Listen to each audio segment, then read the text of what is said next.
Hi, everyone. First of all, I'd just like to say thank you for inviting me, Vicki, and Pathways to Prosperity.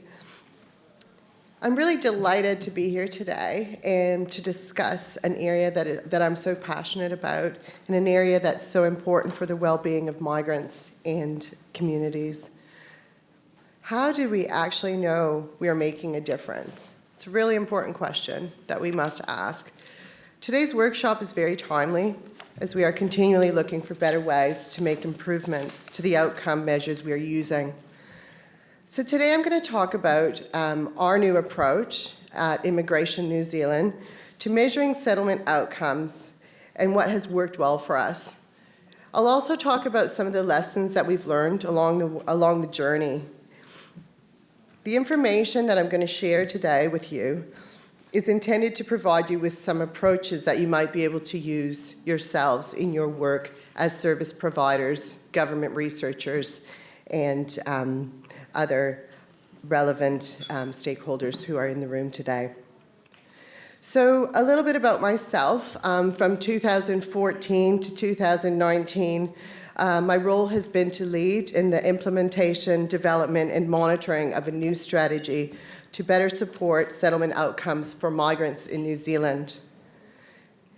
I think today one of the questions that I want to focus on, or one of the areas that I want to highlight, is about working collaboratively.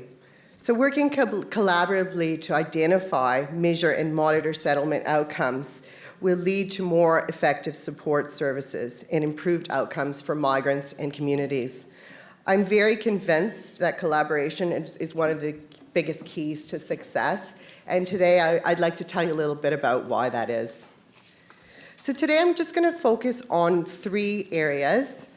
I'll start with providing with some context and discussing the collaborative approach that we took in developing our outcomes framework. Next, I'll focus on how we made use of intervention logic models to support this collaborative process and in making joint decisions on what settlement areas we needed to focus on. And finally, I'll focus on how we maintain effective approaches to monitoring, evaluating, and reporting on settlement service outcomes. So just before I get into the topic of measurement, I'd just like to give you a little bit of context around New Zealand's migrant settlement and integration strategy. This is a whole-of-government approach to supporting new migrants to settle in New Zealand. Immigration New Zealand leads collaboration across government agencies to support a whole-of-system approach. The strategy was developed in response to a review that was conducted through the government's Office of the Controller and Auditor General. This performance review looked at how well Immigration New Zealand and other government departments were reporting on new migrant settlement outcomes and work outcomes, particularly in New Zealand. So the review recommended that a whole-of-government settlement strategy was required and identified three main areas that we needed to focus on. So just to give you a little bit of background, the first key area they wanted us to focus on was an improved settlement governance structure. So that involved the collaboration of all government agencies involved in settlement work, not only Immigration New Zealand. The next was a recommendation that we needed to better use resources in identifying measurable migrant outcomes, so things that we could actually measure in terms of outcomes. And thirdly, we needed to develop better evaluation and monitoring frameworks for our whole-of-system settlement activities. So to do this, 10 government agencies worked together to develop a new governance structure and a settlement framework. The agencies identified these 5 outcome areas that you can see on the screen. These are the areas that were identified to be integral to the successful settlement and integration of recent migrants.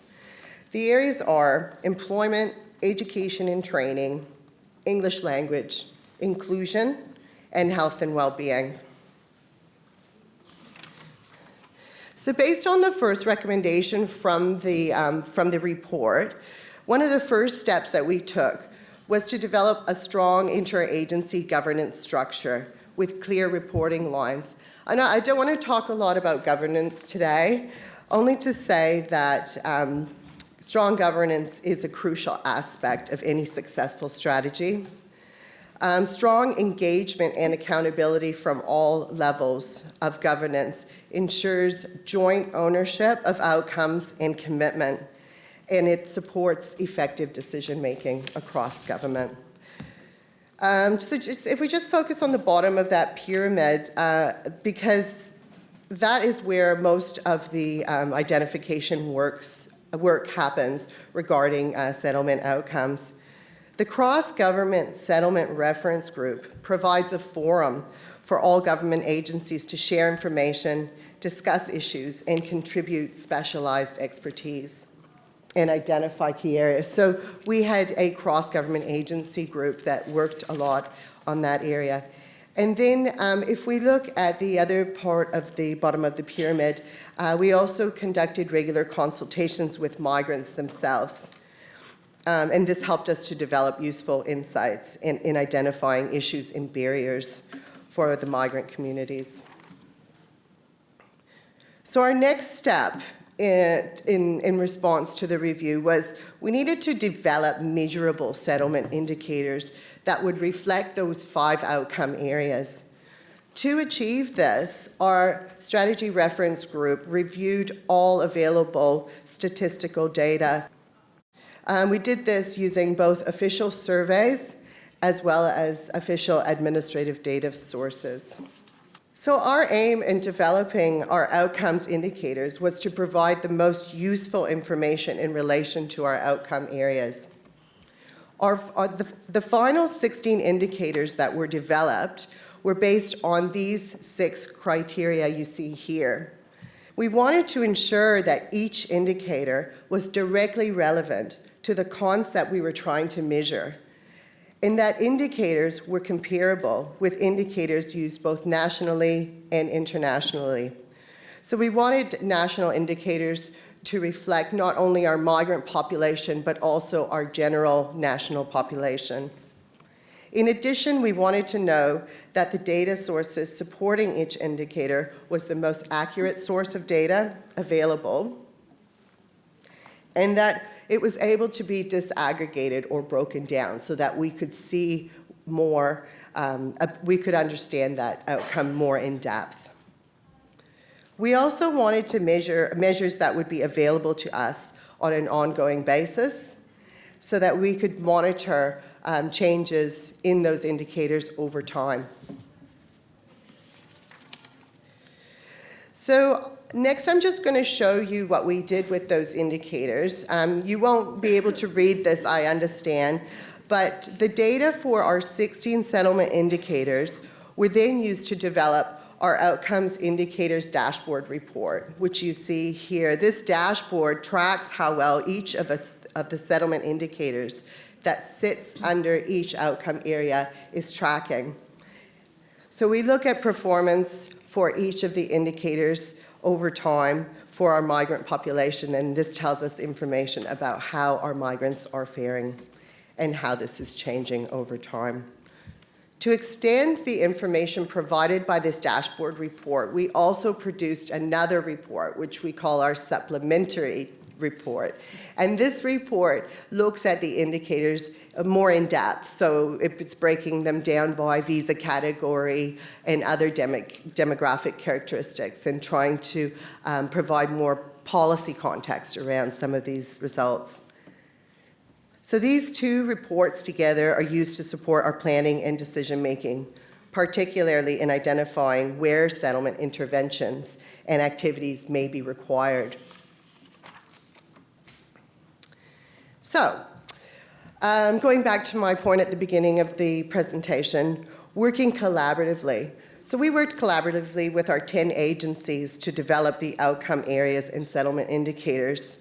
And this was a very crucial part to the development of our strategy outcomes framework. One of the interesting parts was that the more agencies became involved in the development of our outcomes and our indicators, the more they seem to be able to focus and understand how their agency could support that outcome area. This sounds obvious, I know, but agencies each have their own priority areas. So they're constantly faced with a number of challenges themselves, their own priority areas, funding needs, as well as service delivery models. But the important point here for us was that once these agencies agreed to focus on the outcomes for migrants and communities, then those areas and challenges seem to be less of a focus. The agencies were able to better focus on what really matters. So now I want to talk about one of the biggest challenges we had in working with other agencies, and I'm going to say the F word here, funding. So we talked about the funding of individual services. And so I'd just like to talk a little bit about a model that we introduced to our government settlement work. So to ensure that all agencies focused on the outcomes agreed, we proposed a new collaborative funding process among the agencies that would better support our strategy outcome areas. Prior to this, funding agencies applied for funding on a contestable basis, in which agencies made individual bids for settlement funding. This approach to service and delivery of services did not facilitate a strategic decision-making process to best target settlement needs of migrants. Based on our new approach, agencies would no longer submit individual bids any longer and instead would work together to reach consensus decisions on how to most effectively target government resources to achieve the 5 strategy outcomes. So the question now is why did we need to introduce this collaborative funding process? Essentially, we wanted to strengthen our cross-government collaboration, and we also wanted to promote joint ownership across the agencies for those outcomes.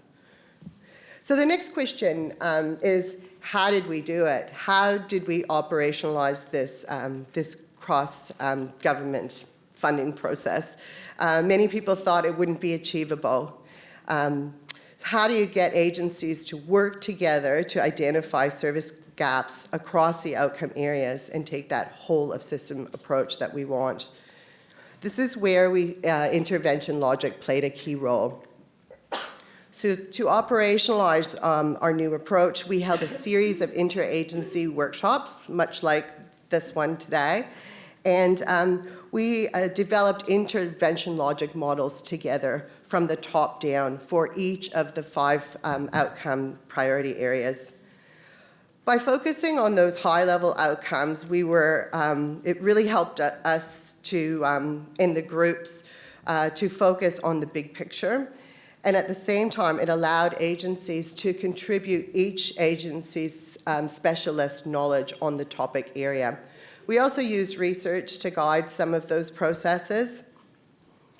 So having agencies contribute to the workshops from outside of their specialist area was also important because it allowed us to identify opportunities for partnering and joined up settlement activities.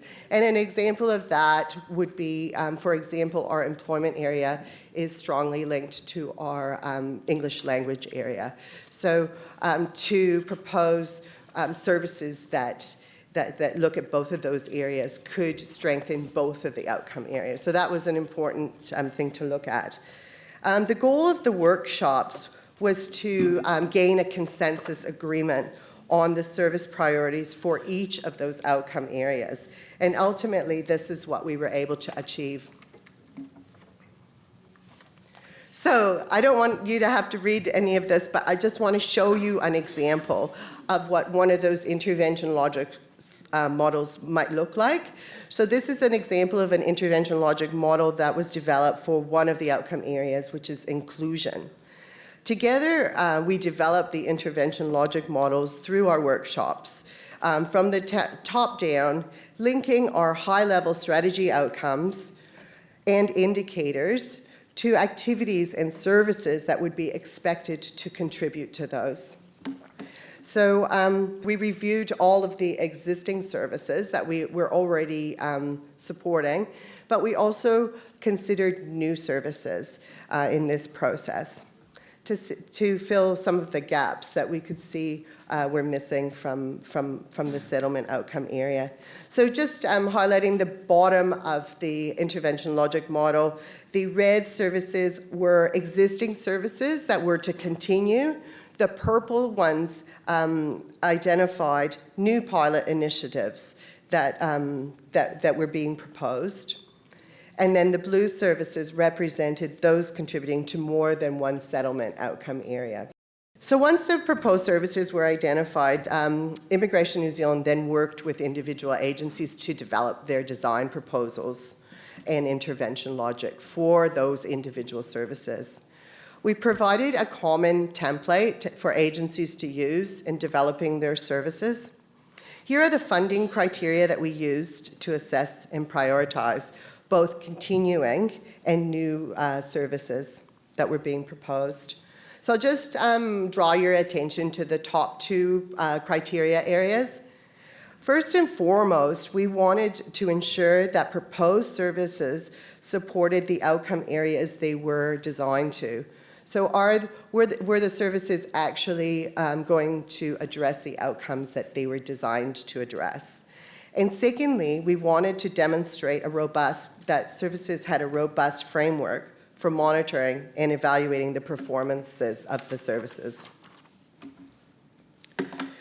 So following this cross-agency activity, we developed 13 new services across government. These were approved by Cabinet and were considered to be a package that would support all 5 settlement outcomes from the strategy. So the next stage of the journey, which I'm going to go quickly through, was to develop a consistent approach to effectively evaluate and report on settlement outcomes. The key question, and one that many of us are asking today, is how do we know our settlement initiatives are contributing to the changes, the outcomes, to change the outcomes they are designed to achieve? So developing a robust framework for our services helps us to ensure that the strategies are clearly linked to the outcomes they're meant to achieve. It also helps monitor how well the agency is tracking and the outcomes that it's expected to achieve. Having a robust monitoring framework also informs future funding, so that is also important. So in developing a monitoring and evaluation framework for our services, it was really important that the performance outcome measures for our services aligned well with the population outcomes they were designed to. So this is a point that I keep repeating, but it's very important. How does the service contribute to the settlement outcome that it's meant to achieve?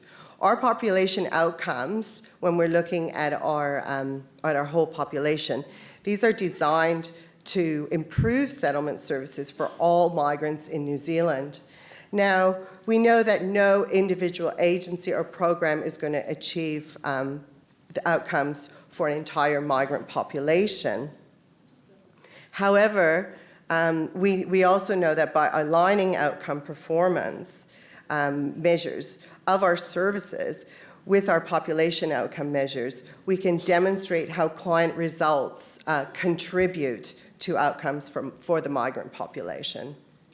So just a point here about service performance measures. So there are 3 types of service performance measures, as we all know, and these can be answered by 3 questions. So the first question is, how much did we do? And the second question is, how well did we do it? And the third question, is anyone better off? So what I'm really focusing on today is the third question, is anyone better off? The first 2 questions are, they have to do with client numbers, how much are we doing, number of clients, number of activities, etc. How well did we do? This is about evaluating the service. This is about service satisfaction. And then, is anybody better off? This is the only question that is actually directly linked to the outcome of migrants. And this is what I call the performance outcome measure. So just very quickly, we helped to develop intervention logic models for each of the settlement services that was proposed by our cross-agency reference group. We took 2 steps to doing this. In the first steps, we asked, what outcomes are we trying to achieve for migrants through this service? And this is where we link up our actual service being delivered to the outcomes of our settlement strategy. We identified short-term, medium-term, and long-term outcomes of the program. And then in step 2, we worked with agencies to develop measures that would be aligned to those same outcomes. Developing this outcomes chain really helped to keep the focus on strategy outcomes. It helps us to keep our eyes on what is intended, as well as the performance outcome the service is expected to achieve. We did this also by developing a template for our providers. The results card is a template that was used to report on performance measures. This supported a consistent and robust approach to reporting on outcomes. So this was just a way to report consistently across the agencies so that we could ensure that the outcome information was being transmitted across all of the services in a consistent way. The reporting is used to monitor progress, and it also helps to maintain transparency across agencies, so other agencies were able to see what all of the services were doing. So just to sum up, we also developed a settlement services dashboard. This settlement services dashboard aligns directly with the population level dashboard that I showed you in the beginning of the presentation, so that we can see how the measures that are the performance measures from our settlement services are aligning directly with the measures that they're intended to achieve. And we also looked at whole of outcome areas together, and we're able to report to ministers and to senior officials on not only how the population was tracking, but how our services were doing in relation to our population. So just to finish off, what's next in the strategy? So we're currently undertaking a review of our settlement outcomes indicators. We feel that we're probably at the stage where we want to revisit our measures once again and ensure that we're still using the best measures, most relevant and highest quality. This includes efforts to expand data. So we have learned a lot over the course of the development of the strategy, and we want to be able to expand the amount of data that we're collecting and to do a more rigorous analysis with that data. And of course, we're going to keep collaborating with our agencies while we're doing while we're conducting our outcomes indicators review, because without our agencies, we wouldn't be able to do this work. So